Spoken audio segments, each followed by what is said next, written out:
Hello friend, જય શ્રી કૃષ્ણ. આજે આપણે બહારથી ક્રિસ્પી અંદરથી એકદમ સોફ્ટ એવા બાજરીના વડા બનાવીશું. તો આ વડા બધા ફૂલીને દડા જેવા થશે અને સ્વાદમાં પણ બહુ ટેસ્ટી એવા બનશે. તો ઓછા સમયમાં વડા બનીને તૈયાર પણ થશે. તો ચા સાથે અથવા દહીં સાથે ખાવાની મજા આવે તેવા માત્ર 10 મિનિટમાં વડા બનીને તૈયાર થશે અને સ્વાદમાં જોરદાર ટેસ્ટ એવા પણ લાગશે. તો સવારના નાસ્તામાં કે સાંજના જમવામાં ગમે ત્યારે આ વડા બનાવીને ખાઈ શકાય અને આ વડા છે 5 થી 7 દિવસ સુધી સારા પણ રહે છે. તો ચાલો રેસીપી શરૂ કરીએ. તો 3 ચમચી જેટલું મેં ખાટું દહીં લીધું છે. દહીંથી વડાનો સ્વાદ એકદમ ટેસ્ટી આવશે. 1.5 ચમચી જેટલો સમારેલો ગોળ લીધો છે. તો ગોળને આ રીતે દહીંમાં પહેલાં આપણે મિક્સ કરી લઈશું. એટલે લોટ બાંધતી વખતે ગોળ છે એકદમ લોટ સાથે સરસ મિક્સ થઈ જાય. તો આ બંનેને સાઈડમાં રાખી અને મોટા વાસણની અંદર 4 વાટકા જેટલો બાજરીનો લોટ લીધો છે અને બાઉલનું માપ જોઈએ તો 1 બાઉલ. તો આટલા લોટેથી 6 વ્યક્તિ ખાઈ શકે એટલા વડા છે બનીને તૈયાર થશે. 1 વાટકો ઘઉંનો જાડો લોટ લીધો છે. ઘઉંના જાડા લોટથી વડા છે એકદમ ક્રિસ્પી બનશે. તો 1 વાટકો ઝીણું સમારેલું લીલું લસણ, 1 વાટકો લીલા ધાણા, 1 વાટકો મેથી લીધી છે. તો મેં ત્રણેયનું માપ એક સરખું રાખ્યું છે. જો તમે લસણ ના ખાતા હોય તો તમારે સ્કીપ કરવાનું. હવે આ વડા જેમ તીખા હશે એમ ખાવાની ખૂબ મજા આવશે.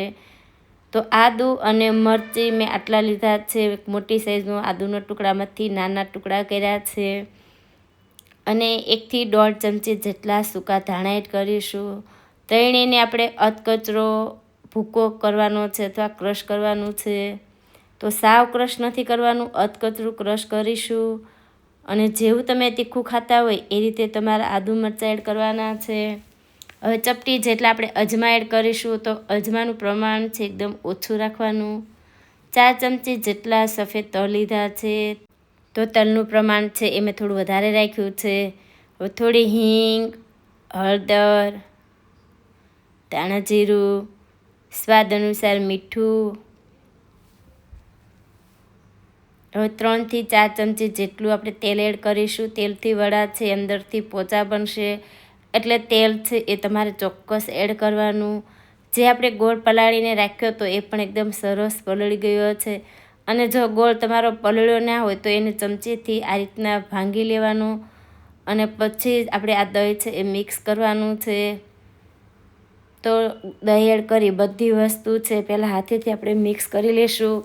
તો શરૂઆતમાં પાણી એડ કરવાનું નથી. પહેલાં બધા મસાલા છે એકદમ સરસ હાથેથી બધા મિક્સ કરી પછી આપણે જેમ જોઈએ એમ પાણી એડ કરી અને લોટ બાંધવાનો છે. તો આ રીતના બધું મિક્સ કરતાં આ રીતના મુઠ્ઠી વળે એવો લોટ છે તૈયાર થશે. પછી જેમ જોઈએ એમ પાણી એડ કરવાનું છે.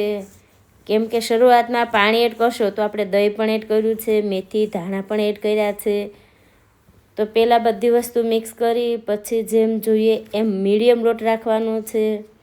તો આ લોટ છે એ સાવ ઢીલો પણ નહીં અને વધારે પડતો કડક પણ નહીં. વડા બને અને ફાટે નહીં એ રીતે એવો મીડિયમ એવો લોટ છે બાંધીને તૈયાર કરીશું. પછી આપણે પૂરી જેવું હાથમાં લુઓ લેવાના છે. જે રીતે આપણે પૂરી તૈયાર કરી અને લુવા બનાવીએ એ જ રીતે નાના લુવા લઈ અને આ રીતે ગોળ કરી હથેળીએથી અથવા હથેળીના ઉપરના ભાગેથી આ રીતે દબાવી અને આ વડા છે તૈયાર કરવાના છે. તો કિનારીથી વડાને થોડા પતલા રાખવાના, વચ્ચેથી વડાને થોડા જાડા રાખવાના છે. તો આ રીતે આપણે વડા છે તૈયાર કરીશું. બીજું વડું પણ આપણે બનાવી લઈએ. તો નાની સાઈઝનો હાથમાં લુઓ લેવાનો છે. વધારે પડતા લુવા લેશો તો વડા જાડા બનશે અને તળતી વખતે અંદરથી કાચા રહેશે. તો આ રીતના લુઓ લઈ ગોળ કરી આ રીતે દબાવીને વડા તૈયાર કરવાના. એક જ વારમાં વડા છે એ આ રીતે દબાવશો એટલે તૈયાર થઈ જશે. તો કિનારીથી પતલા, વચ્ચેથી જાડા એ રીતે વડાને બનાવવાના. તો હથેળીના ઉપરના ભાગેથી અથવા આંગળીએથી તમને જે રીતે ફાવે તે રીતે વડાને બનાવવાના. પણ વધારે પડતા જાડા પણ નહીં અને સાવ પતલા પણ નહીં. આ રીતના મીડિયમ વડા રાખવાના, એટલે વડા તળાતી વખતે એકદમ સરસ બધા સરખા તળાઈ જાય. વધારે પતલા હશે તો ચવડ થશે અને વધારે જાડા હશે તો વડા અંદરથી કાચા રહેશે. તો આ રીતના મેં બધા વડા છે બનાવીને તૈયાર કર્યા છે. હવે તેલ છે એ આપણું ગરમ થઈ ગયું છે. તો આ રીતનું પહોળું વાસણ હોય એવું તમારે લેવાનું છે. અને વડા આપણે એડ કરીએ ત્યારે ગેસની ફ્લેમ સ્લો રાખી બધા વડાને આપણે એડ કરીશું. તો પહોળા વડાને એડ કરવાના છે. વડા છે એ એકબીજાને ચીપકે નહીં એ રીતે નહીં, પણ પહોળા એડ કરી અને વડાને તળવાના. અને આ રીતનું પહોળું વાસણ હોય એ રીતે તમારે વાસણ પહોળું લેવાનું, એટલે વડા છે એ ફરતા તમારે એડ કરી શકાય. તો બધા વડા તેલમાં એડ કરી હવે ગેસની ફ્લેમ છે એને હાઈ કરી દઈશું. તો 3 મિનિટ માટે પહેલાં તળાવવા દઈશું. પછી આપણે જારાથી વડાને ફેરવી લેવાના છે.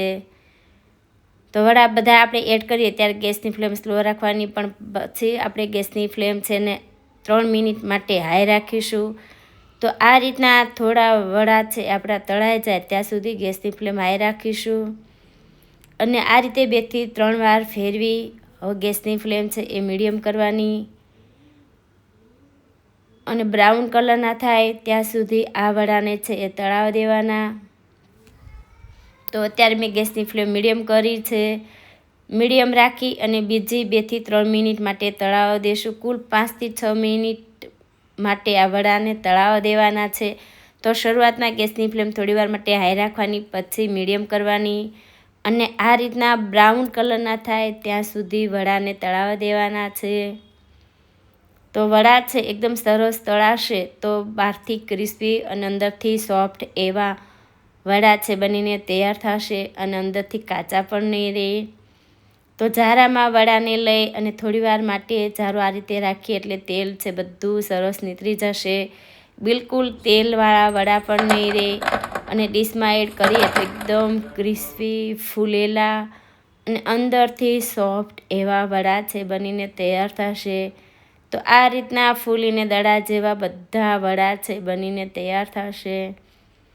તો આ વડા દહીં સાથે અથવા ચા સાથે અથવા સોસ અથવા જો તમે ધાણા ફુદીનાની ગ્રીન ચટણી સાથે ખાશો તો પણ ખાવાની ખૂબ મજા આવશે. તો સવાર માટે કે સાંજ માટે ગમે ત્યારે બનાવીને ખવાય તેવા સ્વાદમાં જોરદાર ટેસ્ટી આ વડા લાગે છે. એકવાર ચોક્કસ ટ્રાય કરવા જેવા છે. અને આ વડા 5 થી 7 દિવસ સુધી સારા પણ રહેશે. તો આજનો આ વિડીયો ગમ્યો હોય તો વિડીયોને શેર, લાઇક, ચેનલને સબસ્ક્રાઈબ કરજો.